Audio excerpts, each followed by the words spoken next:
Oke, assalamualaikum warahmatullahi wabarakatuh. Perkenalkan, nama saya Muhammad Saiful Anam dari Pendidikan Ekonomi 2018B. Di sini saya akan membawa materi tentang saham. Sebenarnya, apa itu saham? Saham adalah dokumen berharga yang menunjukkan bagian kepemilikan atas suatu perusahaan.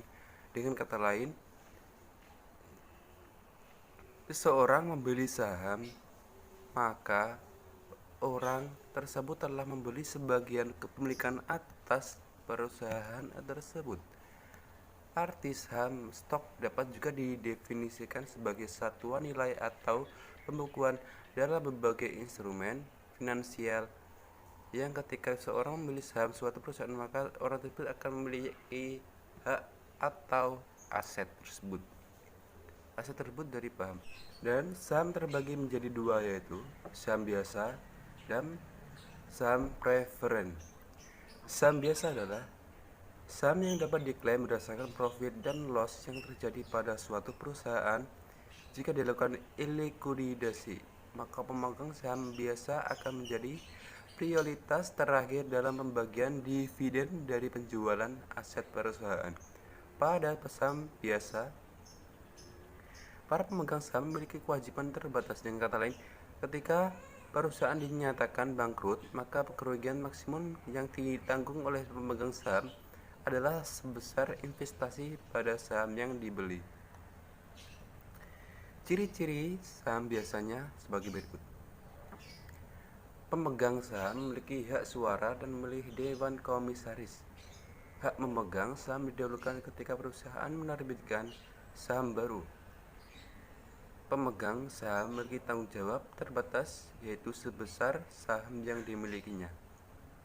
Dan yang saham kedua adalah saham preferen atau preference stock. Pengertian saham preferen adalah saham di mana pembagian labanya tetap, dan ketika perusahaan mengalami kerugian, maka pemegang saham preferen akan diberikan prioritas utama dalam bagi hasil penjualan aset. Saham preferen memiliki kesamaan dengan obligasi, yaitu adanya klaim atas laba dan aktivitas saham, dan memiliki hak tebus serta dapat ditukar atau convertible dengan saham biasa. Ciri-ciri saham preferen adalah sebagai berikut. Terdapat beberapa tingkat yang dapat diterbitkan dengan karakteristik yang berbeda. Terdapat tagihan terhadap pendapatan aktiva serta mendapat prioritas tinggi dalam pembagian dividen. Saham preferen dapat ditukar menjadi saham biasa melalui preferen dapat ditukar jadi saham biasa melalui kesepakatan antara perusahaan dengan pemegang saham tersebut. Bila ditinjau dari segi kinerja perdagangan, maka saham dapat dikelompokkan menjadi 5 jenis, yaitu blue chip stock, yaitu saham biasa dari perusahaan dengan reputasi tinggi, menjadi market leader di industri sejenis, memiliki penghasilan stabil dan konsisten membayar dividen. Income stock, yaitu saham dari suatu emiten dengan kemampuan membayar dividen di atas rata-rata pembayaran dividen tahun sebelumnya. 3.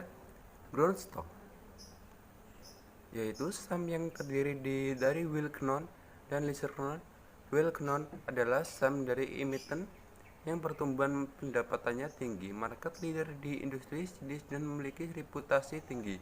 Research Known adalah saham yang dari komitmen bukan market leader dalam industrinya, namun mempunyai ciri growth stock.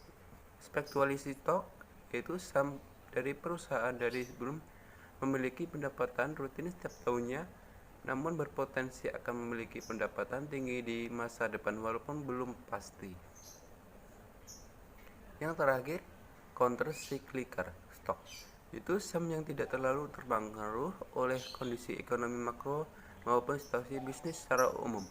Nilai saham bisa mendapatkan penghasilan tinggi sehingga mampu memberikan dividen yang tinggi. Dan manfaat keuntungan dari saham. Manfaat yaitu ada dua, yaitu keuntungan yang diperoleh dari selisih harga jual saham yang lebih tinggi dari harga belinya setiap investor saham yang mendapatkan keuntungan sesuai dengan besar saham yang dimiliki. 2. Dividen, yaitu keuntungan yang diperoleh dari pembagian dividen tunai suatu emiten. Ini merupakan pendapatan tambahan yang diperoleh oleh investor bila membeli saham dari emiten yang memiliki kinerja pendapatan yang bagus. Dan saham juga memiliki risiko investasi saham, yaitu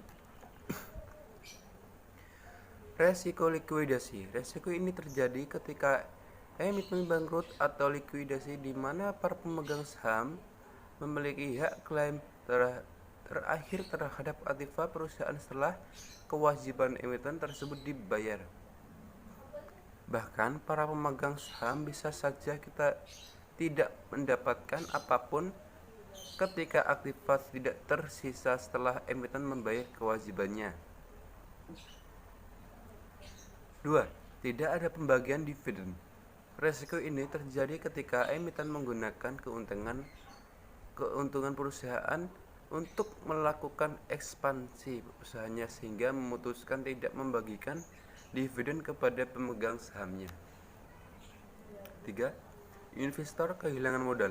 Risiko ini terjadi ketika harga beli saham ternyata lebih besar ketimbang harga jualnya sehingga pemegang saham kehilangan modalnya. 4. Saham delisting dari bursa. Ada beberapa alasan yang menyebabkan saham dihapus dari pencatatan bursa, sehingga saham tersebut tidak bisa diperdagangkan. Tentu saja hal ini akan membuat emiten dan para pemegang saham itu rugi.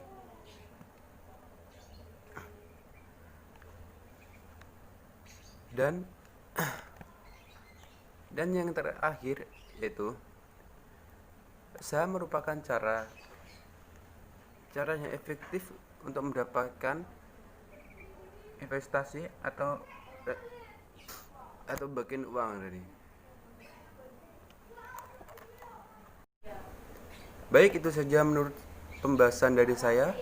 Saya akhiri. Terima kasih. Wassalamualaikum warahmatullahi wabarakatuh.